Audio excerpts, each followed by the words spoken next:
Here ons wil op die hoogste van ons stem skree en sê die Here het ons bewaar. As die Here nie met ons was nie, waar sou ons vanmôre gewees het? Die het goed gevind om ons te red, terwyl U duisende Here geleerdes kon gered het, terwyl U duisende invloedryke mense kon gered het, terwyl U Here mense van aansien kon gered het. Het U ons gered, Here, uit die moeras van sonde, die geringste uit ons familie, en vanmôre het ons rede om te sê, die Here is my herder, die Here is my lig, die Here is my toevlug. Dankie dat ons vanmôre, Here, in U kan bly. Bewaar ons voetstappe. Ons is hier om te hoor wat U wil sê. Ek bid dat die Here my tong en lippe sal seën, dat ek niks uit myself sal praat nie. Here, dat ek nie gesien sal word nie, maar dat U woord vanmôre in harte, Here, lewendig sal word. U staan agter U woord om dit te volbring. Gee my genade dat ek sal praat, liewe Here, soos wat U dit op my hart gelê het. In Jesus naam. Amen. Kom ons sit, geliefdes, ek groet U in die oorwinnende naam van ons Here en Zaligmaker Jesus Christus. Ek is baie dankbaar vir die voorreg, Pastor Wilmot, al ons evangeliste, opkomende pastore. Jy is nog nie 'n pastoor nie, maar jy sal 'n pastoor word. Amen. Jy is nog nie 'n profeet nie, maar jy sal 'n profeet word as jy bly in die Here. Because dit is die Here wat die roepings gee. Amen. En ek wil vanmôre met U lees, geliefdes, my titel van my boodskap is die belofte van die Here. Dankie Suster Daisy. Die belofte van die Here is getrou. Yes. Ons lees uit Lukas hoofstuk 24 en ook uit Handelinge hoofstuk 1. Luke chapter 24. Die belofte van die Here. God sal nie 'n belofte maak as hy dit nie kan waarmaak nie. Lukas 24 vers 49. En kyk, is Jesus wat hier praat. Ek stuur die belofte van my Vader op julle. Maar julle moet in die stad Jerusalem bly, totdat julle met krag toegedien is. En die hoogte. En hy het hulle uitgelei tot by Betanië. En hy het sy hande opgehef en hulle geseën. En terwyl hy hulle seën, het hy van hulle geskei en is in die hemel opgeneem. Handelinge hoofstuk 1. Nou vers nommer 1, die eerste verhaal. Theophilus het ek opgestel oor alles wat Jesus begin doen en leer het. Tot op die dag dat hy opgeneem is nadat hy aan die apostels wat hy uitverkies het, deur die Heilige Gees bevele gegee het, aan wie hy ook na sy lyde hom lewend vertoon het, deur baie kentekens, terwyl hy gedurende 40 dae aan hulle verskyn het, en oor die dinge van die koninkryk van God gespreek het. En toe hy nog met hulle saam was, het hy hulle bevel gegee, om nie van Jerusalem weg te gaan nie, maar om te wag op die belofte van die Vader. Wat julle, het hy gesê, van my gehoor het. Mag die Here die voorlesing van sy woord seën. In Lukas lees ons, geliefdes, nadat die Here uit die graf opgestaan het, het hy vir 40 dae beweeg, en honderde mense het getuienis gedra dat die Here uit die graf opgestaan het. Alhoewel daar alleen vertel was dat hy nie uit die graf opgestaan het nie, het honderde mense dit gesien en ondervind, because hy het fisies voor hulle gewandel, hy het voor hulle geëet en hy het voor hulle gepraat. Niemand kon dit meer ontken dat die Here uit die graf uit opgestaan het nie. En vir 40 dae bewys hy die belofte wat gesê het, hy sal uit die graf opstaan. Maar na die 40 dae, toe sê hy vir sy disippels, ek wil hê, julle moet in Jerusalem kom. Maak seker, whatever jy doen in Nazareth, los van Nazareth, jy moet Jerusalem toe gaan. Whatever jy doen in Bethlehem, los van Bethlehem, because jy moet in Jerusalem kom. My vraag was, waarom Jerusalem? Ek dink sommer aan Naaman, toe die profeet vir hom sê, gaan was vir jou in die Jordaan. Toe vra hy, waarom die Jordaan? Like ek hoor die disciples, hoekom moet ek Jerusalem toe gaan? Vir hoe lang gaan jy Jerusalem bly? U moet lees, dat hy sê nie, hoe lang moet hulle in Jerusalem bly nie. Hy sê net, kom in Jerusalem uit. Because die belofte van die Vader gaan op die mense val en as jy nie in Jerusalem is nie. As jy nie in Jerusalem is nie, gaan jy uitmis. Waarom Jerusalem? Hy kon dan nog gesê dat Bethlehem, hy is dan gebore in Bethlehem. Maar daar is iets omtrent Jerusalem wat baie belangrik is. Wat ek wil hê ons moet vanmôre hoor, geliefdes. Daar is actually 2 vereistes wat die Here vir sy disippels sê. Nommer 1, sorg dat jy in Jerusalem kom. Yes. Nommer 2, wag in Jerusalem. Jy sien sommige mense, die gewoonte, as jy vir hom sê, wag vir my, miskien op die hoek van Commissioner en Pleinstraat, ek gaan jou kom ontmoet. Dan wag hy vir 5 minute, dan na 5 minute, vat hy 'n foto, en hy sê vir jou, ek was daar gewees, jy was nie daar nie, maar ek het nie gesê, hoe lang moet jy wag nie, ek sê net, wag vir my, ek gaan vir jou ontmoet, by Commissioner en Plein, en die Here sê, gaan wag in Jerusalem. Hoorie, van al die stede in die wêreld, is Jerusalem die enigste stad, wat so baie kere vernietig was en weer opgebou was. Daar is nie een ander stad in die wêreld, wat so baie kere oorgeneem was deur foreign governments, maar Jerusalem het elke keer oorleef. Waarom sê die Here Jerusalem? Because daar is 'n korrelasie tussen Jerusalem en die kerk. Het jy geweet, die kerk se hoofkwartier is in Jerusalem. Die kerk het ontstaan in Jerusalem. Geen wonder Jerusalem is onder soveel teks nie. Dawid sê, bid vir die vrede van Jerusalem.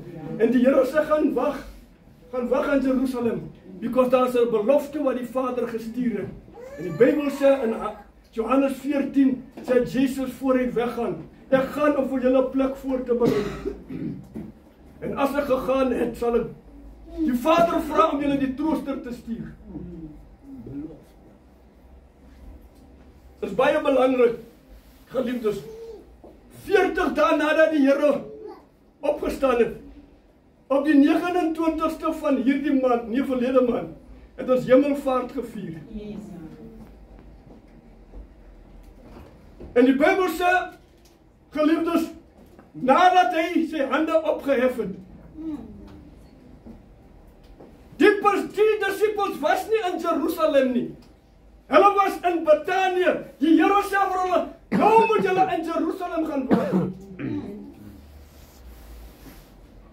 Baie kere murmureer ons, wanneer die Here vir ons sekere dinge sê. En ons sien dit nie belangrik. Hoekom kan ek dan nie by my huis bid nie? Hoekom moet ek by die kerk gaan bid? Ek kan mos nou net nie wil by my huis bid. Jy kan, is waar.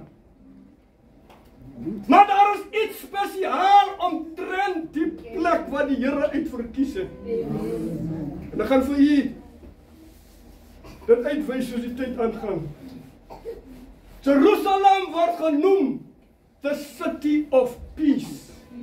Het Jerusalem al ooit vrede gehad? daar vrede was daar vrede vir 'n kort tydjie, daar was nooit blywende vrede in Jerusalem nie. En hou dit in gedagte, daar is 'n korrelasie tussen die kerk en Jerusalem. Wat met Jerusalem gebeur het, geliefdes, is dit wat met ons gebeur in hierdie lewe. Die Here sê vir hulle, ek wil hê julle moet gaan wag in Jerusalem, want ek wil julle voorberei. Hy sê dit nie letterlik soos ek dit nou sê nie. Hy wil julle voorberei vir dit wat kom. Hy het geweet wat gaan kom. Hy het geweet die verdrukking wat hulle gaan deurmaak. Hy het geweet die haat. En kom ek vra vir u vanmôre, watter geloof word gehaat soos die Christen geloof? Wie word so teëgestaan soos die Christen geloof? Net soos in Jerusalem. Dit lyk vir my die omliggende nasies, almal van hulle se begeerte was net om Jerusalem te vernietig. Hulle wil vir Jerusalem. En Jerusalem word ook genoem the city of God. The city of God. Hoe is dit dat die city of peace nooit peace het? Maar ek wil vanmôre op die belofte van die Here praat. Hy sê gaan wag tot hy julle met krag toegedien is. Met ander woorde, geliefdes, die Here, ek wil iets sê vanoggend en ek wil hê jy moet dit mooi remember en mooi herdenk. Die krag van die Here was nooit gestuur sodat ons in tale moet praat nie. It was not the purpose for the anointing of the Holy Spirit. Die krag van die Here was nie gestuur, kom ek sê, soos ek al die jare geglo het, jy moet in tale praat. Die krag van die Here was nie gestuur sodat ek en u in tale moet praat nie. Maar hy was gestuur, die Heilige Gees, die krag van die Here, die Heilige Gees was nooit gestuur om ons, sodat ons in tale moet praat nie. Die Heilige Gees was gestuur om ons met krag toe te dien. Jy gaan krag ontvang as die Heilige Gees voor jou kom en jy sal my getuies wees. Amen. Nie soos ek 'n verwronge konsep gehad het omtrent die Heilige Gees. Ek het gedink, as die Heilige Gees voor jou kom, die oorspronklike doel is om in tale te praat. It was never God's intention with the coming of the Holy Spirit. As jy in tale praat, it's a blessing. Maar laat ek ook dit sê, is nie almal, nadat hulle gevul is met die Heilige Gees, wat in tale praat nie. Because Paulus sê vir Korintiërs, toe hulle onder mekaar redeneer en vra. Hy sê, kom ek sê vir julle iets. Ek praat in tale meer as julle almal. Imagine die duisende apostels en mense sit. Paulus sê, ek praat in tale meer as julle almal. Maar wat se benefit gaan die tale my help as ek nou hier wegbring en in tale praat? Wie gaan verstaan? Wie gaan hoor wat sê die Here as daar nie 'n uitlegging is nie? Daar moet 'n uitlegging wees as daar in tale gepraat word. Geen wonder die mense beskuldig ons dat ons nie weet wat ons doen nie. En soos ek sê, ek het met die oorwinning konsep geloop. Maybe het u dit al reeds gesien voor ek dit gesien het. Maar die Here sê julle sal krag ontvang. En die krag wat ons ontvang is nie om swaar equipment op te tel nie. Maar hoor jy, is die krag wat die Heilige Gees jou gee om teen sonde te kan stry. Amen. Jy kry pastore, en ek sê dit met alle nederigheid, even apostels. Ek lees nou die dag iets, geliefdes, dan wonder jy, mense, geliefdes, val op hierdie pad, wat jy nooit gedink het, sal val nie. Mense raak afvallig van die waarheid, wat jy nooit gedink het, die persoon sal van die waarheid afvallig word. Because vir jou het het gelyk die persoon lewe naby aan die Here. Daar stye wanneer hulle wonderwerke gedoen het, wat jy ook fisies dit kon sien, maar mense draai om. Waarom draai mense terug van die Here? wie hy koortjie geskryf. Sê my, hoe kan ek wil omdraai, as die Here so goed is vir my? Maar die feit is, mense draai om. Hulle gaan terug na die oude. ja. En die Here word wat die disippels sê, ek wil nie hê julle moet omdraai. Ek wil nie hê julle moet bevrees wees wanneer ek weggaan nie. Ek wil hê julle moet krag ontvang, sodat julle kan met krag uitgaan en die evangelie verkondig.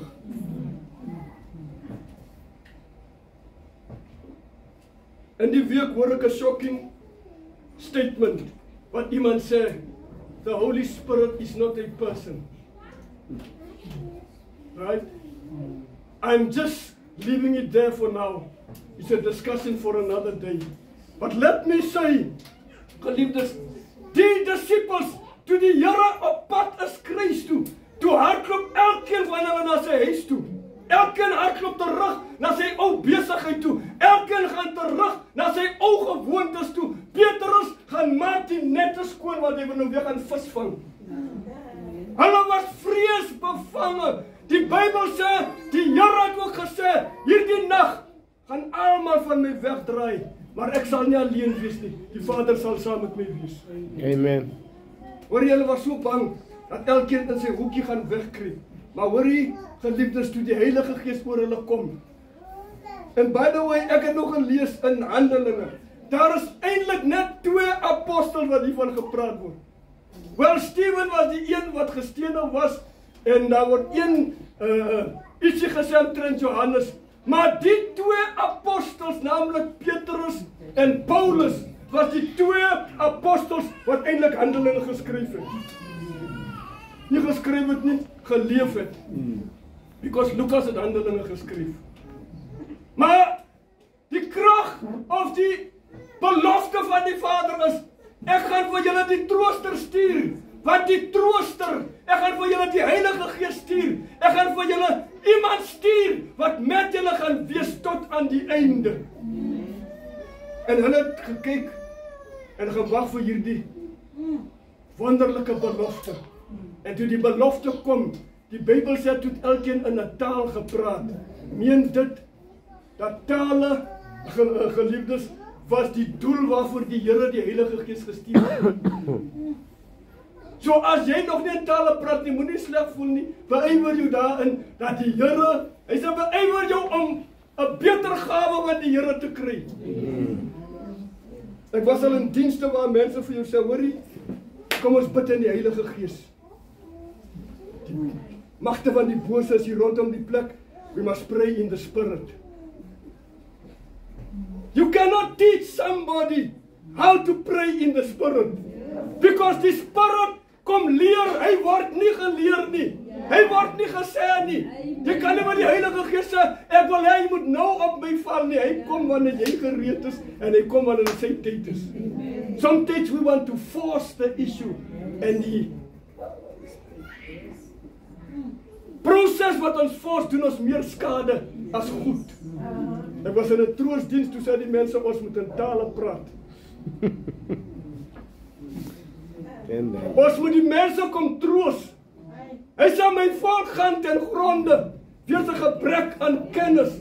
En nou sê die ongelowige en ons hoor nou hierdie dinge wat ons praat. En hulle is confused wanneer hy daar weg en dan sê, yo, ek weet nie wat het nou hier aangegaan.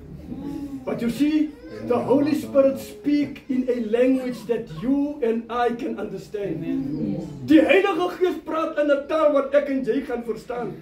Dit baat nie gaan nou met my Grieks kom praat want ek verstaan hom, of Japanees, ja. Maar die Heilige Gees praat in 'n taal wat ons verstaan. Waarom was dit so belangrik vir die disippels om die Heilige Gees? En ek wil dit sê, in ons tyd is dit meer belangriker om die Heilige Gees te kan hê.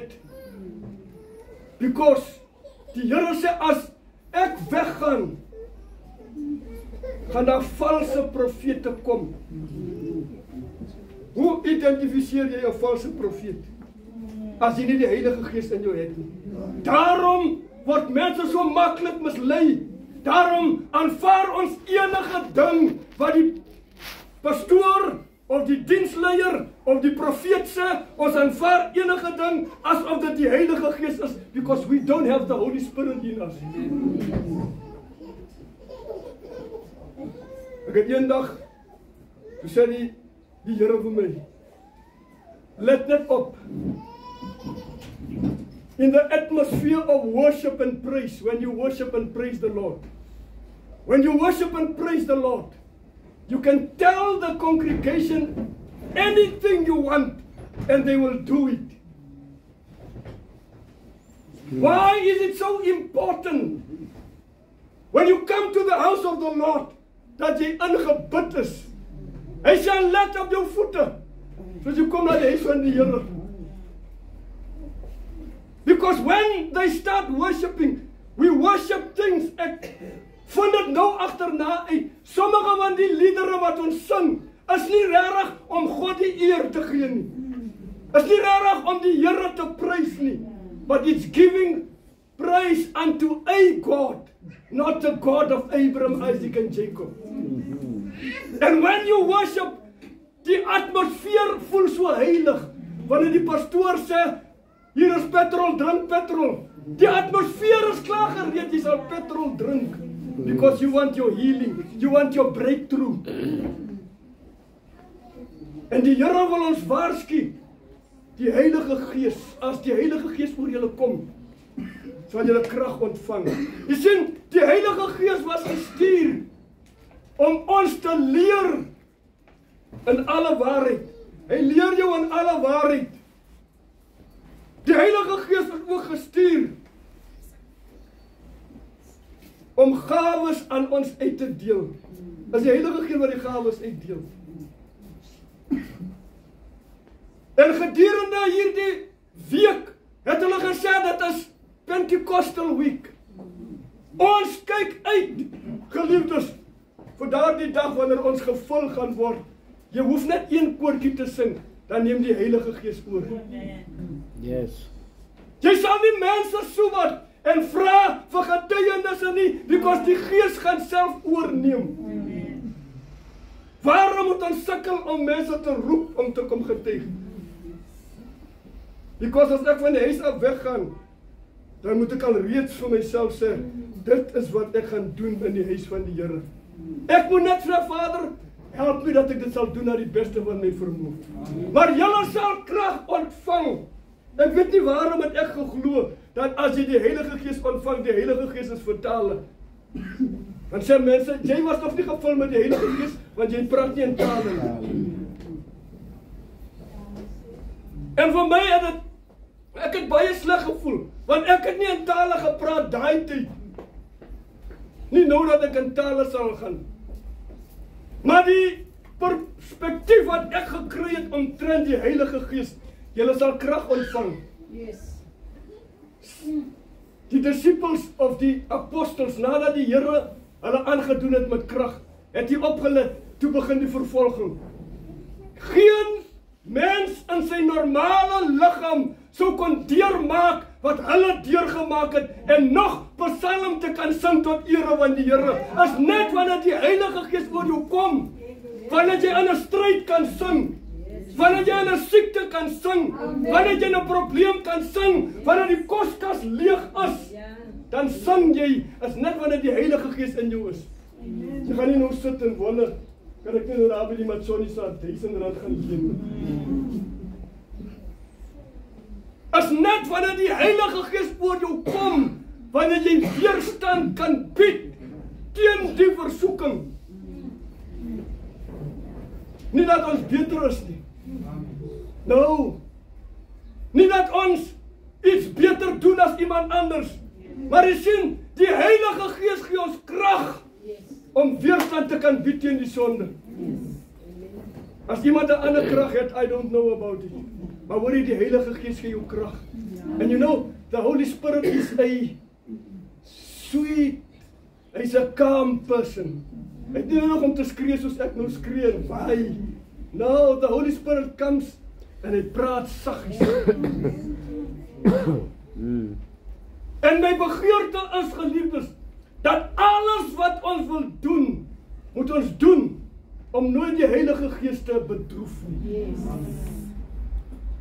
Because wanneer jy die Heilige Gees bedroef, dan as jy open target vir Satan, hy beskerm jou.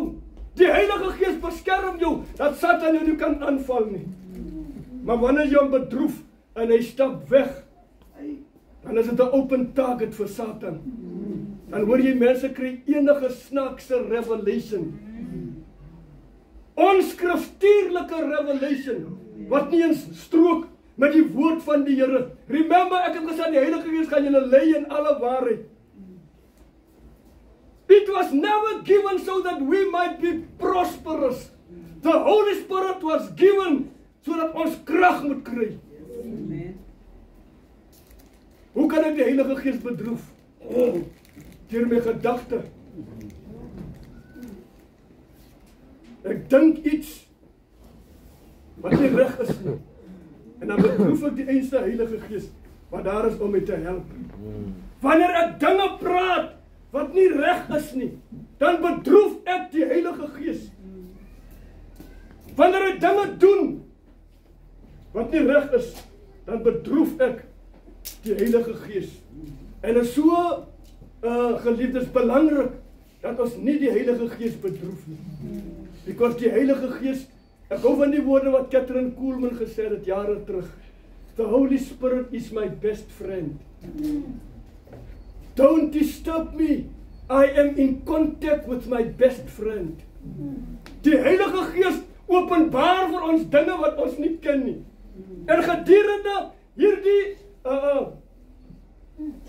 naweek of hierdie week was dit die 40 dae was verby en die Bybel sê 10 dae daarna toe word hulle gevul met die Heilige Gees. En wil jy vanmôre sê, geliefdes, is net die Heilige Gees wat hy vleeslike begeertes in jou hart kan onderdruk. You can quote scripture, but it is the Holy Spirit that will help you to. Soos Paulus sê, I keep my body under subjection. Yes. My vlees is onder. Hoor jy, daar's 'n konstante geveg tussen die vlees en die gees. Jy kan maar die hoogste pastoor is of die beste profet. Daar is 'n konstante geveg tussen die vlees. Because Paulus sê dit, die grootste apostel wat geleef het. Hy sê, ek kan nie sien, ek beplan iets goed, maar as ek my kom kry, is ek besig met die verkeerde ding. Die vlees wil nie hê, ons moet geestelik word nie.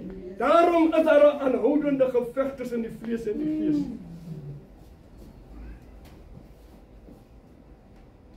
Maar wanneer ons vir die Heilige Gees kans gee, how do I receive the Holy Spirit? Is die woord wat ons moet vra. Because die Heilige Gees kom nie sommer net, jy sal oplet, hy het net in die bovertrek gekom. Toe die Here wat die disippels sê, gaan Jerusalem toe, toe het hy eintlik vir hulle gesê, gaan na die wagkamer toe, gaan wag vir die Heilige Gees. Moenie haastig wees om nou te gaan siele wen nie. Moenie haastig wees om nou te gaan preek nie. Maar wag in die wagkamer totdat julle met krag toegedien is. Because die werk wat op julle rus is 'n werk wat Satan gaan mal maak en hy gaan julle agtervolg tot op jou doodsbed. Hy gaan jou agtervolg. Nou kan ek verstaan, in die middelnagtelike ure toe die manne toegesluit is in 'n tronk, toe begin die manne te sing. En die tronk wat hulle van praat, is nie die tronk wat ons vandag ken nie. Dit was 'n gat. Geliefdes, daar was water wat daar onder die grond is. Daar's nie ligte, dit is koud.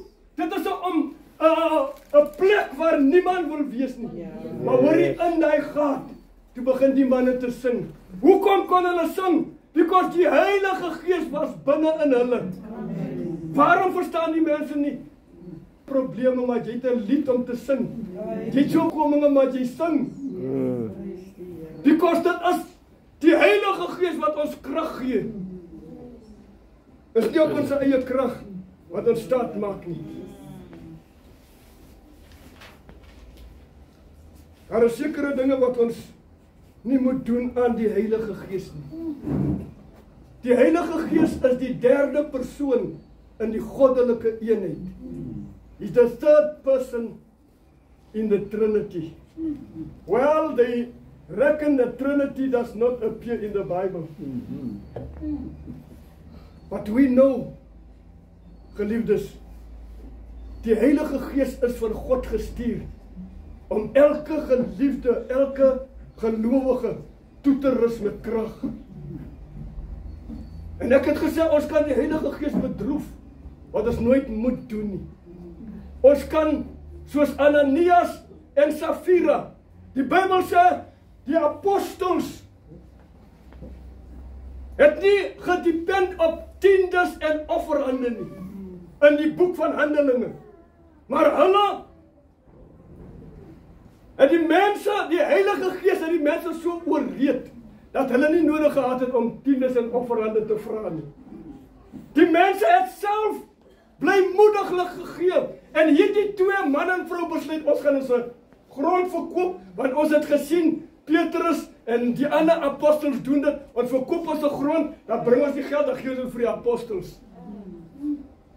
En hulle sê, ons gaan ons grond verkoop, maar Ananias sê, kom ons gebruik net die helfte. Wil jy nou die klomp geld vir die apostels gee? I mean, 3 miljoen wil jy nie vir die, as jy reg hier, as jy reg opstel, hoe kan jy 3 miljoen vir die apostels wil gee? Van wat gaan ons lewe, nadat jy nou die 3 miljoen weggegee het? En hulle besluit, hoor jy, ons vat 1.5 we gee ons vir die apostels, en 1.5 bere dit hier onder die matras. Die Bybel sê, toe hulle aankom, toe sê die Heilige Gees vir Petrus, hier kom Ananias en Safira,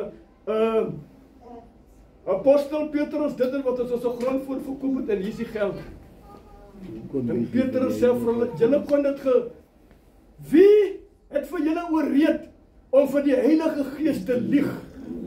Hy sê nie, julle lieg vir God nie. Hy sê, julle lieg vir die Heilige Gees. Wie het julle oorreed om die Heilige Gees te belieg? Kom, toe val die vrou neer, of die man val neer. Hulle is nog bezig om die man uit te dra. Toe kom die vrou in. Die vrou hou by die belofte. Dit is funny hoe mense sometimes is, ne? Wel, sy het nog nie geweet nie. Maar hoor jy, sy kom nog uit volle bors, hoor jy, sy voel nog bly, want hy gaan vir die kerk 1.5 miljoen gee. I mean, Petrus moet nou happy wees, en hy moet eintlik my hand kom soen, want ek gee vir hulle 1.5. Jy sien, as die Heilige Gees oor jou kom, dan mag geld nie meer saak nie. Because die Here sal voorsien, die Here sal intree. My vraag is, het hulle nou die 1.5 wat hulle gebeer het geniet? Because daar is hulle nou dood. Wie geniet nou die geld? Hulle kon het maar eerder gegee het. En dit is wat ons soms doen, geliefdes. Ons dank, wanneer die Here vir jou sê, bring jou tiendes, bring jou offerande na die kerk. Die kerk wil net geld maak. Daar is 'n doel waarom die Here dit sê. Because hy wil vir jou seën. Nie dat tiendes 'n manier is, of tiendes 'n geleentheid is vir God om jou te seën nie. Die Here seën jou in elk geval. But you see, you proclaim your love for the Lord.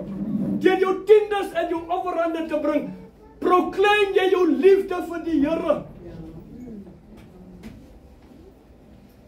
Niemand behoort jou te dwing nie, daarom sê Paulus in Korintiërs, God het 'n blymoedige gewer lief.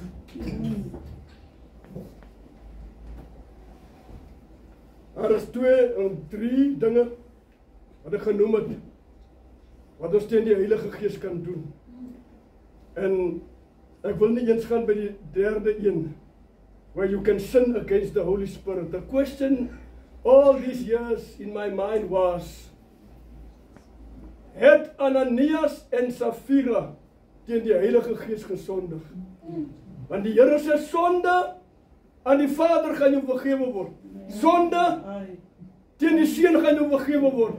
Maar sonde teen die Heilige Gees onvergeeflik. En daarom is dit belangrik, geliefdes, dat ons gereed sal maak om nooit die Heilige Gees te bedroef nie. Daar kom tye wanneer jy gedagtes koester teen jou broer of teen jou suster. Hulle sê jy kan nie help wat die voël oor jou kop vlieg nie, maar jy kan nie toelaat dat hulle nes kom maak nie. Sodra daai gedagte kom wat jy teen jou suster of jou broer koester, maak seker jy bestraf daai gedagte en jy maak seker jy dink nooit weer daaraan nie. Hoe kan ek die Heilige Gees ontvang? Because hier leer die Here vir ons dat die disippels was 2 vereistes gevra. 2 vereistes. Gaan Jerusalem toe en gaan wag. Right? Met ander woorde, hulle was al reeds gered, as ek die woord kan gebruik.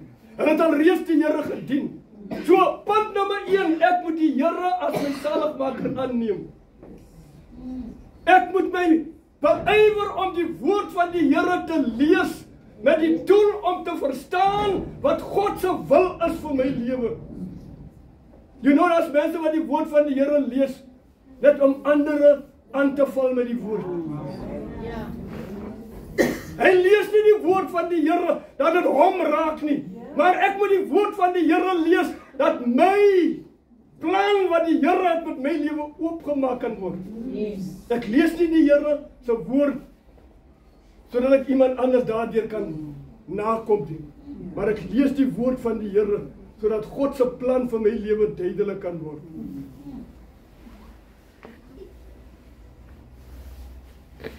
Die tweede ding is om te wag. Die Heilige Gees, geliefdes, is nie net in Jerusalem nie. Hulle was nou wel gevra om in Jerusalem by mekaar te kom, maar die Heilige Gees is oral. En die Heilige Gees kan jou vul, even by jou huis, in die slaapkamer. Die Heilige Gees kan jou enige plek vul. Ons het vroeër jare, en ek het gewonder waarom ons dit gedoen het.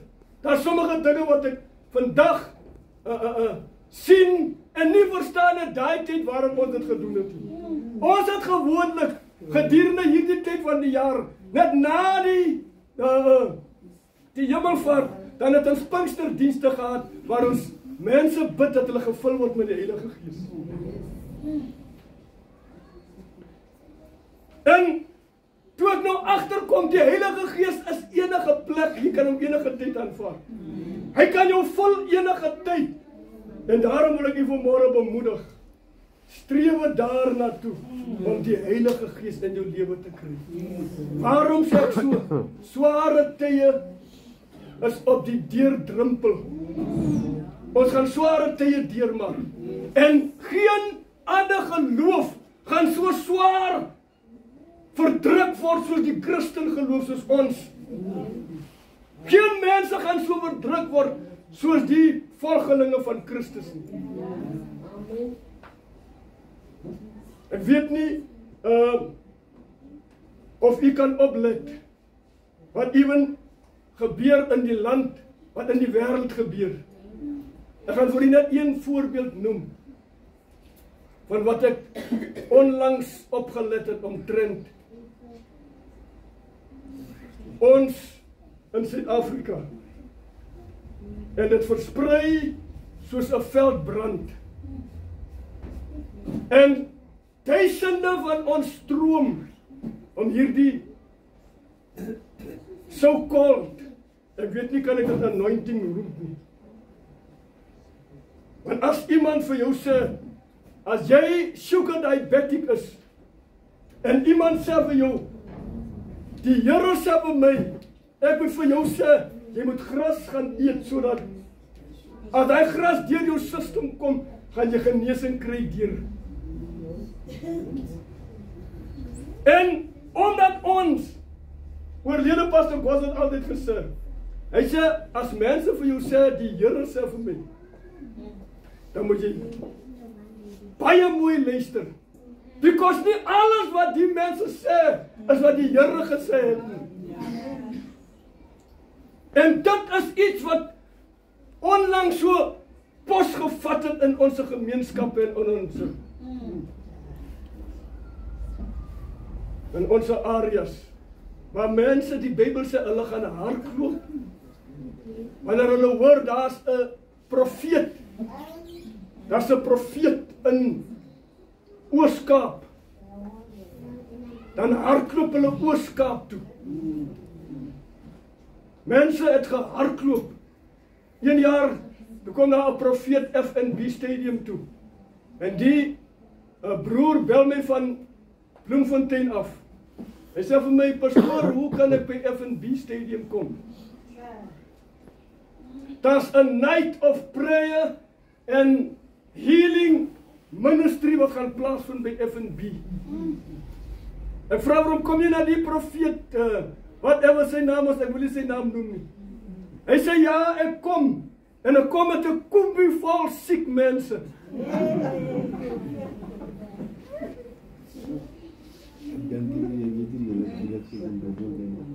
Toe hy daar kom, geliefdes, toe bel hy my van FNB af, hy sê, dit lyk as te vergeefs, because die stadium is gepak. Daar's nie 'n plek wat ek hierdie profeet sal sien nie. Hy sê, kyk net op die big screen, ek sien hom net op die big screen met sy pragtige soet. Om 'n lang storie kort te maak, geliefdes, die naweek is om, en hy gaan huis toe. Hy bel my die week daarna. Hy sê, do you know, die einste mense wat ek gebring het, een persoon het nog gesterwe. Was dit die moeite werd? As jy die Heilige Gees het, sal jy nie na FNB Stadium toe hardloop vir genesing nie. Jy sal nie Eastern Cape toe hardloop vir 'n woord nie. Die Bybel sê die woord van die Here gaan skaars word. Mense gaan hier vanaf hoor as 'n profeet van Amerika in die Kaap. Ek sê jy gaan geld leen of vlieg in Kaap toe. En hy man tog maar net so sy hand op my.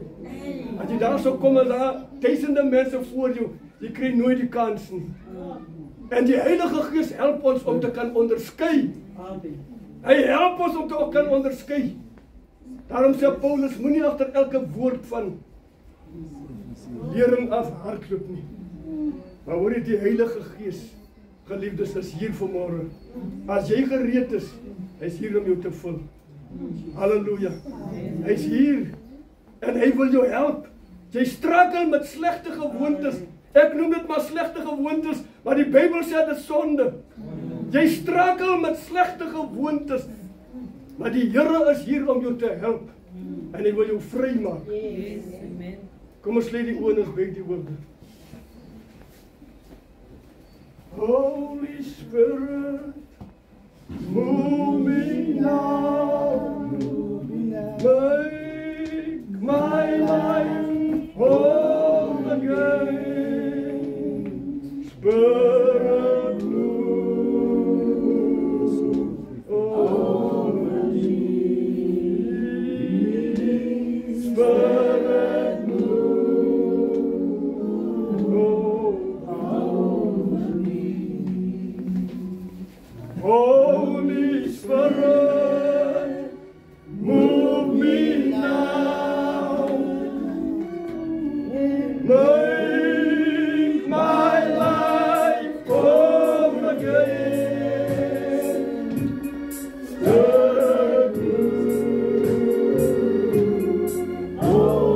If you are in need of prayer, just where you are.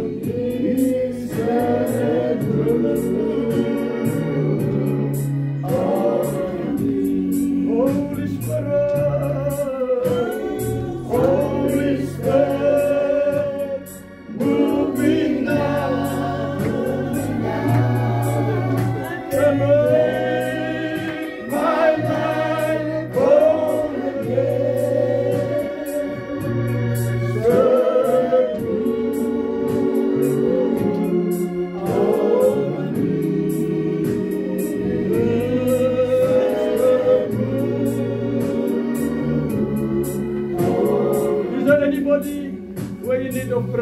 you are. Holy Spirit.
The Holy Spirit will help you to forgive.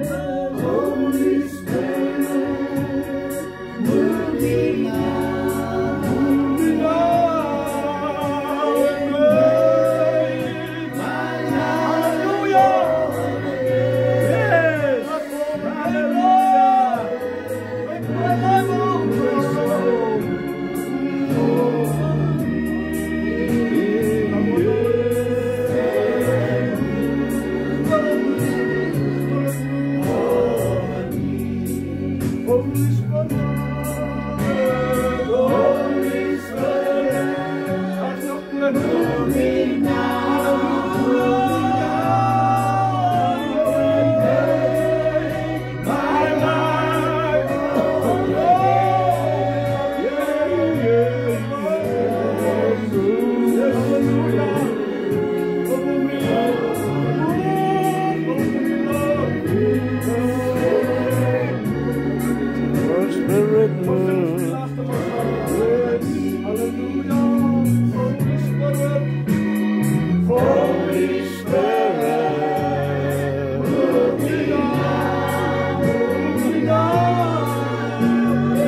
Vader, ons is baie dankbaar.